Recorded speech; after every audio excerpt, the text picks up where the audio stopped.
Hai, kembali lagi bersama saya di Belajar Alkitab. Dan pada kesempatan kali ini kita akan bersama-sama belajar tentang bagaimana kita dapat membaca Alkitab dan alasan-alasan kita perlu membaca Alkitab. Mari kita mulai. Saya harap Anda adalah seorang Kristen yang terus ingin bertumbuh secara rohani dan terus bergumul untuk bagaimana Anda dapat membaca Alkitab secara konsisten, secara berurutan dari Kejadian sampai Wahyu. Mungkin kita adalah orang-orang yang gagal membaca Alkitab secara konsisten. Hari ini Anda membacanya, besok bisa saja Anda tidak membacanya, atau lusa Anda membacanya, besok Anda tidak membacanya. Begitu seterusnya. Ya, saya juga pernah berada di titik itu, dan bahkan sampai hari ini ketika saya membawa topik ini, saya berkali-kali gagal untuk membaca Alkitab setiap hari. Saya juga terus bergumul akan hal ini, karena saya tahu betapa pentingnya membaca Alkitab, dan saya merasakan bahwa Alkitab adalah sumber kekuatan utama bagi jiwa saya secara pribadi. Itu mengapa saya pada kesempatan kali ini membawa topik ini, dan penekanan utama dari video-video saya di YouTube dan tulisan-tulisan saya adalah bagaimana membawa mengajak orang-orang Kristen untuk kembali kepada Alkitab dan membacanya secara pribadi, dan meminta tuntunan Roh Kudus untuk menolong kita agar kita dapat mengerti apa yang firman Tuhan ingin sampaikan kepada kita secara pribadi. Tentunya apabila Roh Kudus yang menuntun kita tidak akan tersesat, kita tidak akan salah menafsirkan Alkitab. Dan tentunya kita juga perlu pertolongan dari hamba-hamba Tuhan yang senior, yang memiliki kehidupan yang benar, memiliki latar belakang sekolah teologi mungkin, untuk membimbing kita untuk mengerti firman Tuhan.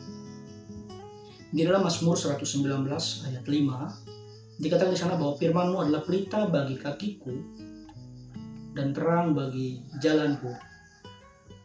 Saudaraku, di tengah-tengah dunia yang terus membawa kita untuk berjalan sesuai dengan keinginannya, untuk berjalan sesuai dengan budaya-budaya yang ada hari ini, kebiasaan-kebiasaan yang ada hari ini, firman Tuhan mengarahkan kita bahwa Dialah pelita bagi jalan kita. Dialah terang yang sejati itu, yang dapat membawa kita pada jalan sesuai dengan seperti apa seharusnya kita melangkah. Kita ini adalah ciptaan Allah. Kita telah diciptakan dalam Kristus Yesus ketika kita telah percaya kepada Yesus dan bertobat dari segala dosa kita, untuk mengerjakan pekerjaan-pekerjaan baik. Pekerjaan-pekerjaan baik yang disiapkan Allah sebelumnya. Artinya, kehidupan kita perlu sesuai dengan kehendak Allah. Untuk dapat mengetahui kehendak Allah, tidak ada cara lain. Kita perlu membaca Alkitab dan mengetahui dengan jelas isi Alkitab dan memaknainya di masa modern hari ini, sesuai dengan konteks Alkitab itu sendiri. Sehingga sangat perlu kita membaca Alkitab secara berurutan dari Kejadian sampai Wahyu. Mungkin Anda membacanya selama 2 tahun, 1 tahun, ataupun 6 bulan, tidak masalah. Yang menjadi masalah kita tidak membaca Alkitab sama sekali. Bahkan hati kita tidak memiliki hasrat sedikit pun untuk membaca Alkitab. Ketika kita mengakui bahwa Yesus Tuhan dan Juru Selamat kita, hal utama yang perlu kita perjuangkan di dalam Kristus dan meminta pertolongan Roh Kudus adalah mematikan keinginan daging kita. Dan salah satu cara terbaik untuk mematikan keinginan daging adalah membaca Alkitab. Tidak ada cara lain. Kita perlu mengganti kebiasaan-kebiasaan lama yang tidak menyenangkan hati Allah dengan cara membaca Alkitab untuk mengenal Allah dengan kerinduan yang dalam, untuk mengerti pribadinya yang berkuasa, yang adil, yang pengasih. Dialah gunung batu, kata pemazmur. Dialah kota benteng yang teguh, kata pemazmur. Selanjutnya dalam Mazmur 19 ayat 8, inilah salah satu ayat yang saya sukai di tahun 2025 ini. Mazmur 19 ayat 8. Saya akan membacakannya untuk kita. Mazmur 19 ayat 8. Taurat Tuhan itu sempurna, menyegarkan jiwa. Peraturan Tuhan itu teguh, memberikan hikmat kepada orang yang tidak berpengalaman. Saudaraku, Taurat Tuhan itu sempurna, menyegarkan jiwa. Anda tentu tahu bahwa ada orang yang sakit secara jiwa, sakit jiwa, atau maaf kata saya katakan bahwa dia adalah orang gila. Dan bagi saya, satu-satunya yang dapat menyegarkan jiwa dan menyembuhkan kesakitan jiwa kita adalah Alkitab, Taurat Tuhan. Dikatakan di sini bahwa dia menyegarkan jiwa. Kita semua akan ada di posisi di mana jiwa kita begitu merana, begitu kelaparan, tidak tahu arah tujuan. Dan dalam istilah psikologi adalah kita frustasi.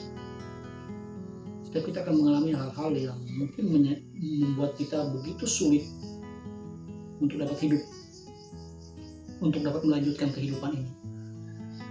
Tapi saudaraku, di tengah-tengah kesulitan itu, datanglah pada Alkitab. Bacalah Alkitab, tidak ada cara lain. Anda akan menemukan kesegaran jiwa yang mungkin selama ini tidak pernah Anda temukan. Baca 1 hari, baca 2 hari, baca 3 hari, baca 4 hari, baca 5 hari, baca 6 hari. Dan ketika Anda telah membaca konsisten Alkitab selama setahun, dan Anda tidak mengertinya, datanglah pada hamba Tuhan di mana Anda digembalakan dan mintalah pengertian dari mereka secara pribadi. Atau datanglah kepada sumber daya yang tersedia sekarang melalui internet. Belajarlah dan dalamilah Alkitab setelah kita bisa benar-benar membacanya. Selanjutnya dikatakan bahwa peraturan Tuhan itu teguh. Tuhan memberikan aturan-aturan kepada manusia atau kita setelah kita percaya kepada Yesus. Ada begitu banyak aturan-aturan Tuhan yang itu mengarahkan hidup kita. Bagaimana seharusnya kita bertindak, bagaimana seharusnya kita memperlakukan orang tua, bagaimana seharusnya kita beribadah, bagaimana seharusnya kita bersosial, bagaimana seharusnya kita belajar, bagaimana seharusnya kita bekerja. Alkitab mengarahkan kita pada semua itu. Selanjutnya, memberikan hikmat kepada orang yang tidak berpengalaman. Ini yang sangat saya sukai dari firman Tuhan. Dia memberikan hikmat kepada kita, memberikan kita kemampuan untuk mempertimbangkan segala sesuatunya. Dan ketika kita benar-benar meminta kepada Tuhan hikmat itu, Tuhan akan menuntun kita untuk belajar berpikir secara logis.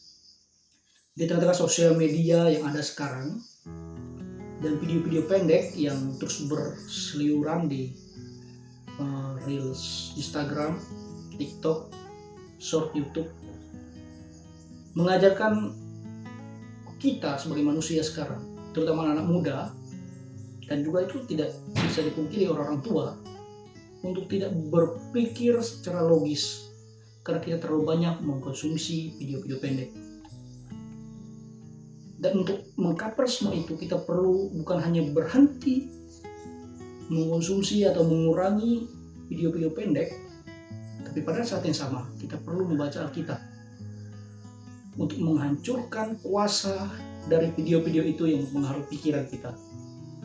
Dan ya, ketika kita membaca firman Tuhan, dia akan memberikan hikmat kepada kita, pertimbangan yang benar, pikiran yang logis, untuk dapat berpikir lebih baik lagi dalam mengambil setiap keputusan.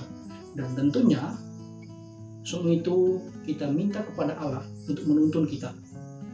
Apa yang seharusnya kita kerjakan, apa yang seharusnya kita putuskan dalam kehidupan jangka pendek dan jangka panjang, sesuai dengan kehendak Tuhan untuk kemuliaan nama Tuhan.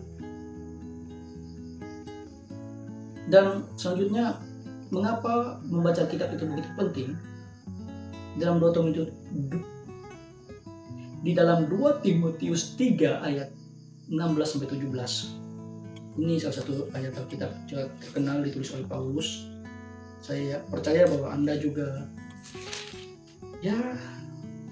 tahu isi ayat ini.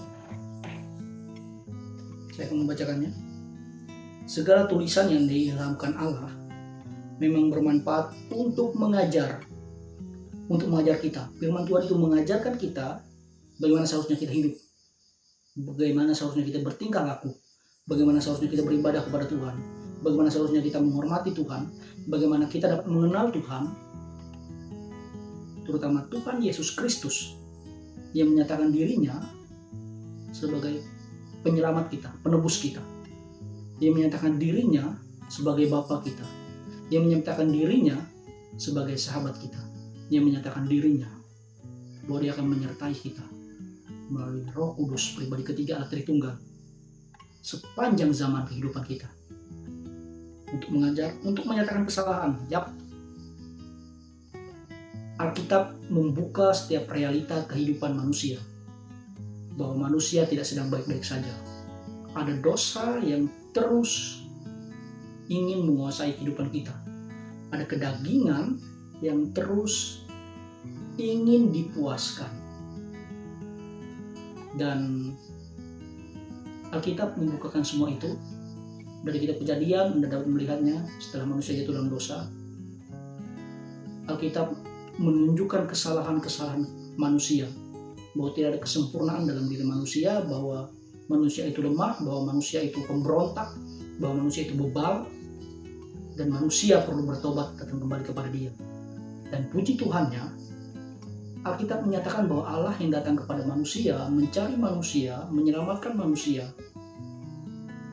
Dan Alkitab adalah sejarah penebusan yang menunjukkan perjuangan Allah untuk membawa manusia kembali kepadanya dan beribadah kepadanya.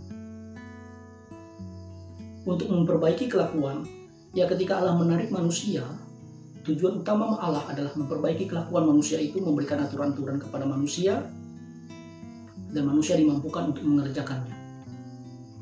Dan marilah kita bersama-sama meminta kebenaran ini, bahwa Tuhan tolong mampukan saya untuk melakukan, untuk memperbaiki kelakuan saya, untuk menyenangkan hatimu, karena Engkaulah kekasih jiwaku, dan untuk mendidik orang dalam kebenaran. Kebenaran sejati adalah Yesus Kristus. Yesus berkata bahwa akulah jalan kebenaran dan hidup. Tidak ada satu orang pun dapat datang kepada Bapa tanpa melalui aku. Agar kita dapat berjalan dalam kasih karunia Kristus dan semakin mengenal Kristus, bacalah Alkitab. Karena firman Allah bermanfaat untuk kehidupanmu, untuk jiwamu, dan untuk engkau dapat mengenal Sang Penciptamu. Dengan demikian, tiap-tiap manusia kepunyaan Allah diperlengkapi untuk setiap perbuatan baik. Kita ditebus bukan hanya untuk sebuah jaminan keselamatan bahwa kita mati akan hidup bersama-sama dengan Allah dalam kekekalan. Selama kita masih diberikan kesempatan untuk hidup hari ini, Allah memberikan firman Tuhan untuk memperlengkapi kita belajar untuk mengerjakan pekerjaan baik sesuai dengan konteks kehidupan kita masing-masing. Suatu ketika ada seorang pembuat sol sepatu atau penjahit sepatu datang kepada Martin Luther bahwa menyatakan bahwa dia sudah bertobat. Dia mengatakan, Martin Luther, bahwa aku telah percaya kepada Yesus, apa yang harus aku lakukan sekarang? Dengan menggebu-gebu dia bersemangat mengatakan hal itu kepada Martin Luther. Apakah saya harus sekolah teologi? Apakah saya harus menjadi misionaris? Apakah saya harus melayani Tuhan? Apakah saya harus menjadi seorang pastor yang tinggal di biara? Martin Luther menjawab bahwa, apa pekerjaanmu? Jika engkau adalah seorang penjahit sepatu, kerjakanlah pekerjaanmu dengan baik mulai sekarang, dan berikanlah harga yang sesuai dengan ketentuan. Tidak mengambil untung terlalu banyak dari sana, maupun menipu orang yang menjadi pelanggan Anda. Saudaraku, kita semua tidak dipanggil untuk menjadi seorang hamba Tuhan atau misionaris atau pengkhotbah atau gembala. Tapi kita semua dipanggil untuk mengerjakan setiap pekerjaan yang Tuhan percayakan kepada kita dengan kejujuran, dengan hati yang terarah kepada Allah. Inilah pekerjaan baik yang dimaksudkan. Dan untuk dapat mengerjakan semua itu, kita perlu membaca Alkitab. Dan ketika Anda bisa membacanya dengan konsisten, kita perlu merenungkannya. Dan ketika kita merenungkannya, kita perlu menghafalkannya. Dan ketika kita menghafalkannya, kita perlu menyerahkan hati dan pikiran kita kepada firman Tuhan untuk dituntun oleh Roh Kudus setiap hari. Kiranya Roh Kudus memampukan Anda, memampukan juga saya, untuk terus membaca Alkitab setiap hari, kapanpun waktunya. Baik itu pagi, siang, malam, bacalah Alkitab. Jika tidak bisa pagi, bisa siang, bisa malam.